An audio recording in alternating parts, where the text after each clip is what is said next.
Bonjour et bienvenue à Dialogue Fidélité. Je suis Santino De Toni, VP District. Juillet a été un autre excellent mois pour l'industrie canadienne des fonds négociés en bourse. Les actifs de l'industrie ont maintenant franchi le cap du billion de dollars, ce qui témoigne de l'intérêt soutenu des investisseurs pour les FNB. Pendant que l'intelligence artificielle continue de faire les manchettes et haute tendance prend la forme en coulisses. Le leadership du marché s'élargit et les stratégies axées sur la valeur comptent parmi les plus performants depuis le début de l'année.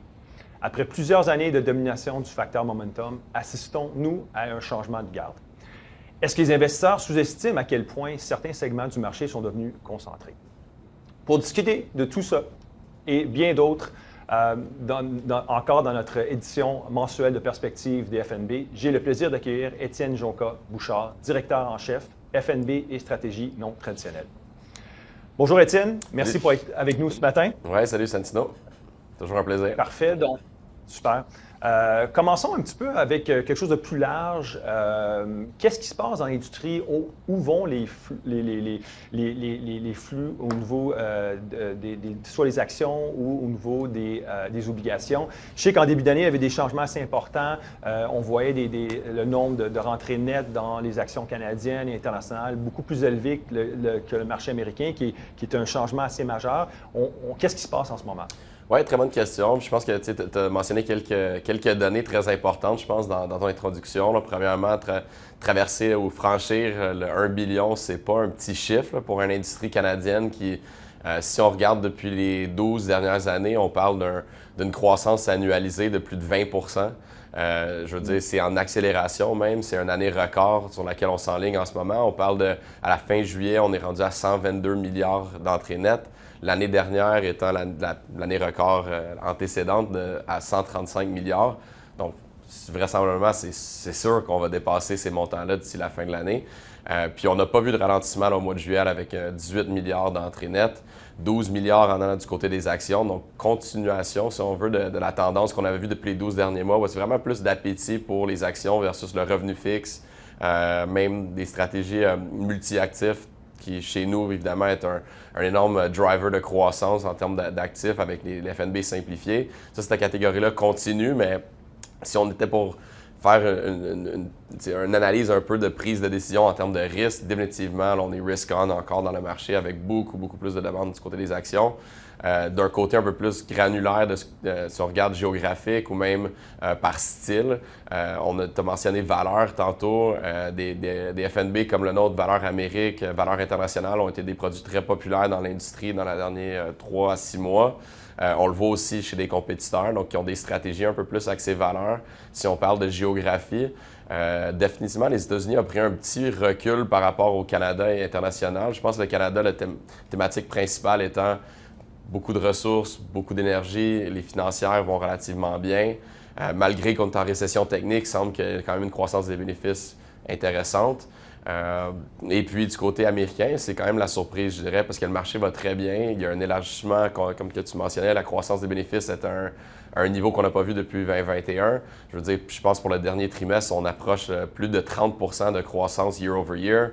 Je veux dire, les nouvelles sont relativement bonnes aussi, mais quand même un peu plus de, peut-être, pas d'inquiétude, mais on réduit un peu l'appétit pour un marché américain qui a été quand même très performant. Donc, les flots très positifs dans chaque région géographique, mais d'envergure plus importante. On voit vraiment un momentum qui continue du côté international, côté du marché canadien. Au niveau de la capitalisation boursière, est-ce qu'il y a une tendance? Est-ce qu'on voit une reprise depuis un an? Les petites capitalisations au niveau de la performance, est-ce que ça se reflète au niveau des flots? Pas vraiment, honnêtement. C'est un bon point que tu amènes parce que oui, même je dirais, comme le mois de juillet, malgré qu'il y a eu quand même beaucoup de volatilité à la fin du mois, c'était surtout dans les AI sensitive, très grande capitalisation, tandis que les petites caps ont quand même bien tenu le coup, si on veut, à travers la petite vague de volatilité de fin de juillet. Puis non seulement ça, dans les 12 derniers mois, comme tu dis, si le marché s'élargit, on commence à avoir de la croissance de bénéfices dans plusieurs secteurs, mais indirectement aussi, ça voudrait dire que les mid, small cap devraient en bénéficier également. Ceci dit, on ne voit pas vraiment une augmentation de la demande à ce point-ci. Beaucoup d'entrées dans de l'indiciel, comme on regarde des indiciels S&P 500 ou dans des produits dont les nôtres, par exemple, factoriels, qui ciblent les 1000 plus grandes entreprises américaines, les 1000 plus grandes entreprises internationales. Où est-ce qu'on a vu, par exemple, c'est pas évidemment en termes de capitalisation boursière, mais en termes de, si on regarde en termes de maturité moyenne ou de durée du côté revenu fixe, beaucoup de demandes pour le court durée, vraiment peu de demandes pour les obligations long terme. Tout à fait normal, tandis qu'on a vu la courbe, comme steepen, hein, si on dit en anglais, excuse-moi pour l'anglicisme, mais les taux long terme ont augmenté de façon importante. Si on regarde même des produits disponibles en fonds négociés en bourse qui suivent un indice de bons de trésor 20 ans et plus, on est à des creux historiques en ce moment. Donc, des niveaux qu'on n'avait pas vus avant la grande récession. Donc, je pense que c'est quelque chose qui est à regarder. Il n'y a pas beaucoup d'intérêt pour la durée en ce moment. Personne ne veut s'allonger tout de suite, on attend. Les écarts de crédit sont encore bons. Fait que, on reste dans le court terme corpo, moyen terme corpo ou court terme d'un côté gouvernemental. Mais éventuellement, si les choses se détériorent ou quoi que ce soit, peut-être qu'il va y avoir un intérêt de ce côté-là, mais pas pour le moment. Ouais. Dernière petite question sur l'industrie. Évidemment, nous, on prêche le côté quantitatif au niveau des FNB. Est-ce qu'il y a une tendance passif versus quantitatif? Est-ce qu'il y a un momentum qui augmente au niveau du quantitatif, au niveau du marché? Comment on peut voir les différentiels au niveau macro de l'industrie? Oui, honnêtement, si on prend à place d'avoir comme 3 paniers, là, exemple actif pur, semi-actif ou quantitatif, puis après ça, tu as le côté vraiment plus passif, tu calques un indice avec la capitalisation boursière. Si on met les deux qui ne sont pas passifs ensemble, en termes de croissance, c'est beaucoup plus rapide. En termes de nouveaux produits, beaucoup plus de nouveaux produits sont lancés dans ces catégories-là. En termes d'entrée d'actifs, par exemple, c'est sûr que le passif reste en très forte demande. Ceci dit, je pense qu'il y a eu 13 nouveaux fonds négociés en bourse lancés au Canada dans le mois de juillet. Les 13 étaient du côté actif ou quantitatif. Donc, en termes d'innovation, je pense qu'on est rendu à un point où est-ce qu'on a une saturation d'un côté passif, puis les gestionnaires de portefeuille, autant à Fidélité que d'autres compétiteurs dans l'industrie, regardent, OK, qu'est-ce qu'on peut faire comme stratégie un peu plus, peut-être pas nécessairement sophistiquée, mais plus spécialisée, c'est peut-être le meilleur mot, de dire on veut aller chercher une exposition cible, on veut aller chercher un type de rendement différent ou une source de rendement différent avec des produits comme alternatifs liquides, par exemple. Des produits avec du levier. On voit également des produits thématiques devenir de plus en plus populaires. C'est tout à fait normal. Quand on a une vague thématique aussi importante que ce qui est toute intelligence artificielle, bien évidemment, beaucoup de providers vont tenter à aller chercher des parts de marché en cherchant des produits vraiment plus ciblés de ce côté-là. Donc, c'est là qu'on voit le plus d'innovation, si on veut. Parfait. Donc, on va faire un petit changement de direction au niveau de la conversation. J'aimerais ça que tu parles un petit peu de qu'est-ce qui se passe au niveau des différents facteurs. Y a-t-il un changement de leadership en ce moment? Parce qu'on sait que, surtout du côté US, le momentum a été extrêmement populaire depuis, extrêmement performant depuis plusieurs années maintenant. Donc, qu'est-ce qui se passe du côté facteur à court terme? Puis, si on peut regarder à chaque région géographique également, là, voir si cette tendance-là est étendue partout. Oui. Si on y va juste court terme en termes de comme changement de leadership, je dirais, comme tu l'as mentionné, Santino, si on regarde 2023, 2024, 2025, même juste début 2026, à part le mois de mars, c'était le momentum qui était le meilleur facteur, avec le côté valeur qui était vraiment un proche deuxième, ce qui est peut-être une surprise pour beaucoup de gens, mais il y a beaucoup de secteurs qui sont surpondérés dans nos stratégies valeurs, du moins chez Fidélité, qui ont bénéficié également de tout ce qui était le côté croissance d'investissement, le CAPEX en intelligence artificielle, secteur industriel, secteur même manufacturier qui est en consommation discrétionnaire, côté REITs même à un certain point, services publics, bref. Il y avait beaucoup de ça qui se ramassait dans le côté valeur, donc ça l'avait très bien fait. Évidemment, le mois de juillet, ça a été comme le premier hiccup, si on veut, d'un côté momentum, où est-ce que beaucoup de titres qui étaient sensibles à cette tendance-là d'intelligence artificielle ont connu plus de difficultés. Puis c'est pas juste limité au côté infotech ou côté service de com, même les titres qui se retrouvaient dans nos produits momentum, mais qui étaient sensibles à l'intelligence artificielle. Des exemples en industriel, c'est tout ce qui était côté ingénierie, côté construction, même des data centers d'un côté REIT ont été un peu plus difficiles. Et ça a fait en sorte que les 3 autres facteurs, en termes relatifs par rapport à notre indice de référence, qui est le Russell 1000, ont très bien fait. Ça, c'est du côté américain, mais c'est aussi vrai d'un côté canadien et international. Donc, pour le côté facteur, on a passé d'un marché qui était très concentré, tandis que, comme je disais, c'est dans certaines régions, 2 facteurs qui surperformaient. En juillet, c'était 3, et même on a passé très proche d'en avoir 4 même à l'international, avec Momentum qui a légèrement tiré de la patte, tandis que du côté américain, canadien, c'était vraiment 3 facteurs qui ont surperformé. Donc, même si j'extrapole d'un côté FNB simplifié, où est-ce qu'on a une approche qui combine les 4, ben, c'est tout à fait normal de comprendre que ça a été un très bon mois en termes de performance relative pour nous. Tandis qu'on a généralement une capture à la baisse qui est un peu mieux que nos compétiteurs qui sont généralement passifs de ce côté-là. On a un modèle que l'équipe à Boston développe, je pense que c'est à chaque trimestre, le modèle Déjà Vu, qui donne un petit peu une prédiction ou peut-être tu pourrais commencer par expliquer c'est quoi le modèle. Puis qu'est-ce que ça nous dit en ce moment du côté factoriel? Oui, je sais que c'est un de tes modèles préférés à utiliser, donc on va rentrer un peu plus en détail sur c'est quoi. Mais en réalité, c'est de prédire quel facteur va le mieux faire est un travail extrêmement difficile. Je veux dire, on a une équipe d'analyse quantitative de 14 personnes à Boston qui, une grande partie de leur job, c'est d'essayer de déterminer est-ce que Valeur va surperformer dans les 12 prochains mois, est-ce que ça va être Momentum, pour donner aider les conseillers avec qui on travaille à prendre des décisions tactiques. Ceci dit, dans les FNB simplifiés, on enlève un peu ça de l'équation et de dire on veut le alpha de chacun de ces facteurs-là sur le long terme. Ceci dit, encore une fois, un des modèles qu'on utilise pour nous aider à prédire, ou en réalité, c'est d'avoir, d'établir c'est quoi, où est-ce que les probabilités sont meilleures. Où est-ce que je devrais mettre mes chips, je mets un peu plus de chips si on veut, versus peut-être éviter, où est-ce que les probabilités sont plus faibles. Donc, on regarde 20 données macro et on essaie de faire un genre d'étampe dans le temps, de dire quelle fin de mois dans le passé ressemble beaucoup à notre dernière fin de mois.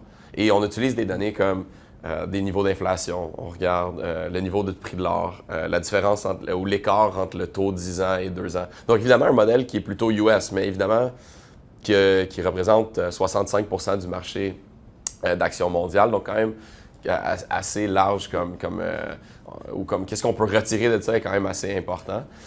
Et puis en ce moment, donc on prend ces 20 données-là, on regarde lesquels mois qui ressemblent le plus et lesquels mois qui ressemblent le moins. Et on essaie après ça, à partir de là, de déterminer, OK, mais à partir de ces périodes qui ressemblent, quels facteurs ont le mieux fait dans les 12 prochains mois. Et en ce moment, les perspectives qui ressortent de ce modèle-là, c'est qu'on serait en période de milieu de cycle. Et dans les phases de milieu de cycle, on a tendance à favoriser les facteurs valeur et momentum, mais je dirais qu'on a particulièrement un intérêt pour le côté valeur en ce moment parce qu'une des thématiques les plus importantes et plus fortes qu'on voit, c'est un élargissement de la croissance des bénéfices. Et si tu considères que du côté momentum, on a beaucoup de sensibilité au AI, qui n'a pas été une mauvaise chose pour autant, d'un côté valeur, on commence à bénéficier aussi d'une croissance ou d'une économie américaine qui est en essor un peu. Et je dirais que particulièrement pour la valeur du côté US et même, je dirais, d'un côté international également, va très bien. Donc, croissance des bénéfices plus large, il y a plusieurs secteurs qui commencent à fonctionner, qui sont surpondérés du côté valeur. Et je dirais, dernièrement, c'est que c'est beaucoup moins sensible lors de périodes de hausse de taux. Et si on écoute un peu ce que la Fed nous a dit dans les derniers meetings, c'est que le nouveau chair Warsh semble du moins indiquer qu'il ne va pas plier aux demandes d'être plus accommodant et de dire je vais suivre les données économiques qui, en ce moment, nous diraient qu'il devrait avoir des hausses de taux dans les 12 à 18 prochains mois, dû au fait que l'inflation est un peu plus un peu plus haut que ce qui est attendu.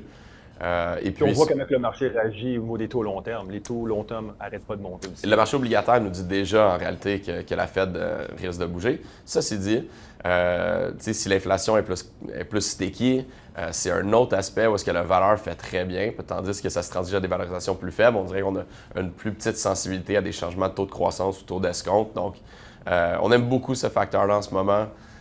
Ceci dit, nous, on les détient tous dans nos portefeuilles simplifiés. À vous de décider qu'est-ce qui fonctionne le mieux. Mais les modèles semblent pointer dans cette direction-là. Donc, ton meilleur pic côté américain, c'est FCUV, donc valeur Amérique. Je pense que c'est important aussi de mentionner, parce que tu as dit qu'il y a eu un petit virage au niveau du momentum, au niveau des tendances, que le momentum a superformé un petit peu le dernier mois. Mais la beauté du momentum, c'est qu'au trimestre, il y a une évolution qui se fait. Puis le prochain réajustement du facteur momentum est quand? Ça va être en août, donc très bientôt. C'est le 3e vendredi de août.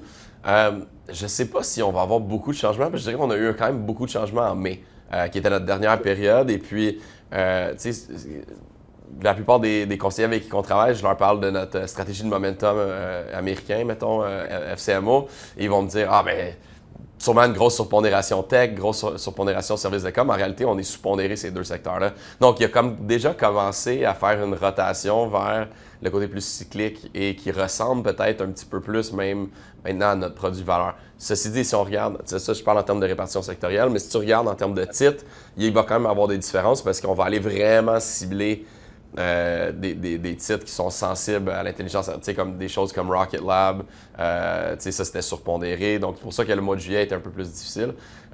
Donc, c'est des industriels, oui, c'est plus AI que c'est industriels classiques comme des Rails ou comme des comme classique ingénierie ou des Caterpillar, John Deere, mais ça c'est des surpondérations également qui sont dans les deux produits. Donc, il était surpondéré dans notre valeur Amérique, il était surpondéré dans notre momentum aussi. Je pense que c'est important que les gens comprennent que c'est vraiment pas statique comme produit, une évolution qui se fait au trimestre. Donc, valeur du côté US, du côté canadien, du côté international, si tu avais une, je ne peux pas dire une gageure, parce que c'est pas une gageure qu'on fait, non, mais s'il y avait une préférence, c'est quoi la préférence en ce moment? Puis ça peut être aussi simple que le tout en un, l'option qui comprend les 4 styles qu'on retrouve dans les portefeuilles simplifiés. Mais qu'est-ce qui est intéressant, je pense, d'un côté international, on est comme un peu plus loin, je pense, dans le cycle économique que ce qu'on voit en Amérique. Le Canada, peut-être un peu différent, mais les États-Unis, c'est définitivement plus proche d'un début de cycle, milieu de cycle, juste par le fait qu'on voit la croissance des bénéfices d'un côté corporation incroyable. Puis même, si tu regardes les nouvelles commandes d'un côté manufacturier, si tu regardes les inventaires qui baissent, je veux dire, c'est tous des indicateurs de comme début, milieu de cycle. Du côté international, c'est pas tout à fait le cas. Fait, malgré que c'est ça qui avait fonctionné il y a 1 an et demi, 2 ans, les 3 dernières années, c'est le côté valeur qui a définitivement le mieux fait en Europe. C'était sur le dos une fin d'austérité dans les plus gros pays, comme sur l'Allemagne ou même autres pays qui parlent d'augmentation de dépenses de défense. Mais ça, c'est super bon pour l'énergie, c'est bon pour les matériaux de base, les industriels, toutes des choses qui étaient très bonnes d'un côté valeur. Mais là, on a comme eu un petit tournage, je dirais, dans les 3 derniers mois, où est-ce que le côté qualité a recommencé à fonctionner. Et c'était une stratégie qui avait extrêmement bien fonctionné en sortant de la pandémie, parce qu'on parlait de des taux, ils étaient zéro, même voire négatifs à certains pays en Europe, et particulièrement, même si international développé. Et donc, ça avait très bien fonctionné, mais à un moment donné, les primes qu'on payait pour ces titres-là étaient rendues excessives. Donc, on payait des primes de 10 à 12 fois les bénéfices de plus que l'indice de référence du MSCI EAO. Si on recule il y a 6 mois, on était devenu à quasiment, on payait le même prix pour des titres avec des retours d'investissement de capital, retours sur équité plus élevés, moins de levier, vraiment des très bons titres. Et là, on a commencé à avoir un regain de ce côté-là. Donc, je pense que tandis qu'on est un peu plus loin dans le cycle, on parle définitivement pas de hausse de taux d'un côté européen, malgré qu'on a eu des pressions inflationnistes par tout ce qui se passait du côté le conflit en Iran. Autre que ça, je veux dire, il y a beaucoup moins de croissance de bénéfices dans les 12 prochains mois attendus que qu'est-ce qu'on voit d'un côté États-Unis. Donc, peut-être un endroit à être un peu plus billet de qualité, chose qui a été plus difficile dans les 18 derniers mois, pas seulement chez nous. On parle même en gestion active, plusieurs gestionnaires connus plus de difficultés qui avaient un billet qualité dans les derniers 12 à 18 mois. Mais dans le dernier mois, on voit qu'il y a un retour. Absolument. Les 3-6 derniers mois, c'est vraiment beaucoup plus constructif. Et ça vient de des secteurs qui avaient été plus difficiles, justement, comme service de com. On le voit également du côté consommation discrétionnaire qui a été vraiment plus difficile, mais là, on voit un peu plus de résilience aussi dans ces titres-là. Donc, tous ces facteurs-là se retrouvent dans les portefeuilles simplifiés, qui sont d'ailleurs extrêmement populaires chez nous. Là, je pense que plus de la moitié des flots chez Fidelité au niveau des FNB sont dans les portefeuilles simplifiés. est-ce qu'on peut parler un petit peu de où vient la performance? Qu'est-ce qui a été positif? Qu'est-ce qui a nuit à la performance relative? Oui. Bien, on a touché quelques points déjà, mais si je regarde les portefeuilles, puis j'utilise tout le temps comme notre FNB simplifié équilibre pour parler un peu de où est-ce qu'on se situe pour les portefeuilles en général. C'est notre plus gros. D'ailleurs, il a franchi le 10 milliards d'actifs cette semaine, donc merci à tous d'avoir participé à cette croissance-là. Si je regarde les contribuants principaux, définitivement d'un côté facteur, c'est le côté valeur qui est le plus grand driver parce que si on combine pour les 3 régions, c'est des surperformances depuis le début de l'année. Momentum étant le deuxième, mais qui est quand même en train de peut-être un peu perdre sa place versus le côté qualité. Comme on mentionnait dans les derniers 3 mois, vraiment un regain de ce côté-là, surtout canadien et international. L'économie peut-être justement qui était un peu plus fin de cycle. C'est un facteur plus fin de cycle, récession, qualité. Donc on veut plus de défense, un peu moins de côté cyclique. Si je regarde plus récemment, une chose qui a vraiment commencé à refonctionner côté petit cap mondial, donc notre FNB qu'on utilise là, c'est notre, j'oublie tout le temps le nom en français, là, mais Potentiel mondial. Potentiel mondial. Global Small Cap Opportunities, que je me rappelle tout le temps en anglais, mais en français, potentiel mondial. Quand même, très bonne performance relative, ça nous aide également. Si je regarde autre chose, par exemple, tu sais, comme pour le mois de juillet, ça nous a finalement aidé un petit peu, mais on ne détient pas de marché émergent dans les portefeuilles. Ça a été quelque chose qui était un détracteur depuis les derniers 6 mois, tandis que cet indice-là est parti en croissance incroyable depuis le début de l'année, sur le dos de 3 titres. 73% du rendement de l'indice de marché émergent est dû à Samsung, SK Hynix et puis Taiwan Semiconductor. Donc, ces 3 titres-là qui représentent près de 25% de l'indice maintenant. Tu sais, on parle de concentration aux États-Unis. Tu as un indice de 1269 titres et 3 représentent 25% de l'indice et 75% du rendement. C'est une concentration. Je pense que pour nous, justement, c'est une des raisons pour qu'on ne voudrait jamais utiliser un indice de marché émergent. Si on était pour les inclure dans les portefeuilles, ça serait ou via la gestion quantitative ou la gestion active. Ça, pour nous, c'était un endroit où est-ce que on n'était pas confortable à où est-ce que la concentration qu'on voyait. On en parle aux États-Unis depuis longtemps, mais personne n'en parlait vraiment d'un côté marché émergent. Devenu extrêmement sensible aux semi-conducteurs et au trade AI. J'ai fait une petite analyse il y a un mois.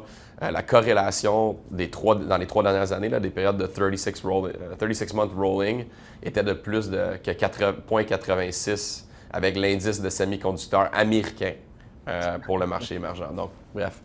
C'est fou si tu regardes les indices aussi, l'indice de Taïwan et l'indice de la Corée du Sud, c'est la moitié. Oui, c'est encore plus précis. C'est incroyable. Ouais. Donc, puis le Bitcoin, c'est un petit pourcentage. Dernièrement, ça a nuit un petit peu moins. Ça n'a pas aidé à la performance cette année, mais...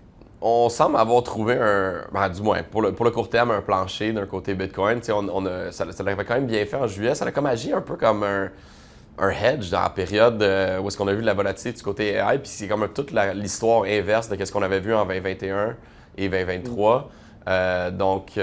On avait... si tu veux, un contrebalancier d'un côté diversification, chose que historiquement, c'était quand même très corrélé au Nasdaq. Même à certains points, on voyait dans les nouvelles, on parlait de le Bitcoin est comme un levered Nasdaq. C'est comme pas tout à fait vrai, je pense, depuis les 12 derniers mois. Donc, malgré que c'est un détracteur léger dans les portefeuilles, il commence à agir comme très bon diversificateur au portefeuille. Donc, on est super content de cette position-là pour le moment. Et comme que tu le sais, mais peut-être que certains de notre audience ne savent pas, quand nous, on reçoit des entrées d'actifs dans les portefeuilles, on ne va pas juste aller les allouer de façon comme égale à travers les différentes positions pour être comme les positions neutres. On veut aller rééquilibrer qu'est-ce qui est sous-pondéré et donc on achète du Bitcoin, on a acheté du low vol, on a acheté des choses qui avaient sous-performé depuis le début de l'année. Évidemment, en juillet, ça nous rapporte des dividendes de faire ça. Donc, quand il y a des changements de marché, ça nous permet de capturer un peu plus, ou capturer moins de baisse ou mieux rééquilibrer pour les hausses après.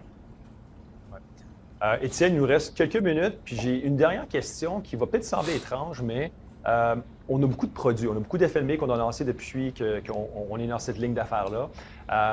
Et j'aimerais ça que tu parles du côté action et du côté revenu fixe. Un produit de chaque côté, que peut-être un produit que les investisseurs ne détiennent pas, que les conseillers ne détiennent pas, mais qui devraient mettre sur leur radar. Je vais commencer avec les actions, puis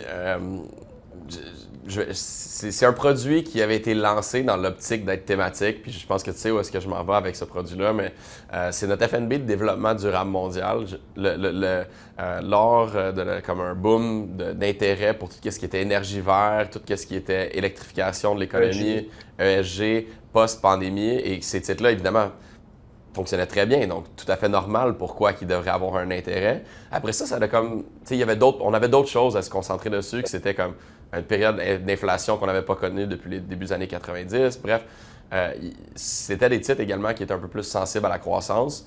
Ça a été comme un petit peu délaissé de côté. Et la raison pour laquelle je vous en parle aujourd'hui, c'est pas nécessairement pour dire comme si vous aimez ou vous n'aimez pas le ESG, on a une opinion très forte d'un côté ou de l'autre du côté ESG, mais c'est la mécanique en dessous qui est vraiment incroyable. Et si je regarde ce produit-là, on peut quasiment, enlevons le nom du produit, c'est une stratégie d'action mondiale qui a extrêmement bien fait sa job. C'est un mandat multifactoriel qui a été conçu par une autre équipe que notre équipe de produits facteurs individuels qu'on connaît ou que beaucoup d'entre vous connaissez avec des FNB simplifiés. Et ici, c'est une approche multifactorielle. On veut avoir environ 300 à 350 titres. On est neutre d'un côté sectoriel, mais on veut éliminer beaucoup des titres indésirables d'un indice très large qui est le MSCI Monde. La réalité du côté FNB factoriel, il y a très peu de fonds de solutions mondiales également. C'est soit de l'international, c'est soit du US. Donc là, vous avez une solution clé en main qui englobe toute la planète. Côté revenu fixe.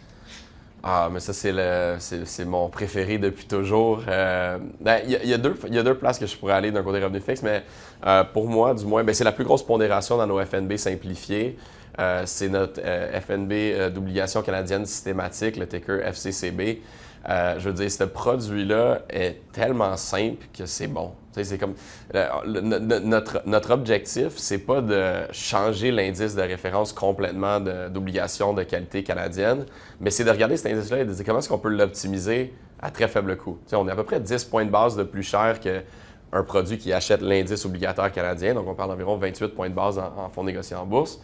Mais notre objectif, c'est de dire, dû aux émissions qu'on a vues dans les 10, 15, 20 dernières années et qu'on a un peu perdu le contrôle sur l'objectif principal ou la cible de durée qu'on avait initialement, je veux dire, quand l'indice de référence canadien, le premier FNB a été lancé, sa durée était à peu près 3,5-4. On est rendu à 7 environ, 6,5-7. Donc, le profil a changé, c'est rendu beaucoup plus gouvernemental que ce l'était avant. Et donc, nous, notre idée, c'est de dire, allons ajouter au secteur où est-ce que le ratio Sharpe, historiquement, était un peu meilleur. Donc, et évidemment, il y a beaucoup d'entrées d'actifs qui vont dans ce produit-là à cause de nos FNB simplifiés, mais c'est une stratégie que je pense que les conseillers pourraient apprécier en termes de produits stand-alone dans les portefeuilles si vous recherchez quelque chose de revenu fixe relativement core, là, c'est juste du investment grade, là, pas de high yield. Merci d'avoir écouté cette balado-diffusion Dialogue Fidélité. Si ce n'est pas déjà fait, abonnez-vous à Dialogue Fidélité sur la plateforme de balado-diffusion de votre choix. Et si vous aimez ce que vous entendez, laissez un commentaire ou une note de 5 étoiles. Pour plus de renseignements sur les web-émissions en direct à venir, veuillez consulter fidélité.ca. N'oubliez pas de suivre Fidélité Canada sur LinkedIn, YouTube et Instagram et de vous abonner au Dialogue Fidélité sur votre plateforme de balado-diffusion préférée. Nous conclurons la balado-diffusion d'aujourd'hui par une note légale. Les opinions exprimées dans cette balado-diffusion sont celles des participants. Elles ne reflètent pas nécessairement le point de vue de Fidélité Investissement Canada SRI ou de ses sociétés affiliées. Cette balado-diffusion est fournie à titre d'information seulement et ne doit pas être interprétée comme des conseils en placement ou des conseils d'ordre juridique ou fiscal. Elle ne constitue pas une offre d'achat ou de vente et Fidélité n'appuie, ne recommande ou ne parraine aucun des titres ou des entités mentionnés. Veuillez lire le prospectus d'un fonds avant d'investir. Les fonds ne sont pas garantis. Leur valeur est appelée à fluctuer fréquemment et le rendement passé pourrait ou non être reproduit. Les placements dans les fonds sont assortis de frais, de dépenses et de commissions. Merci d'avoir regardé et à la prochaine!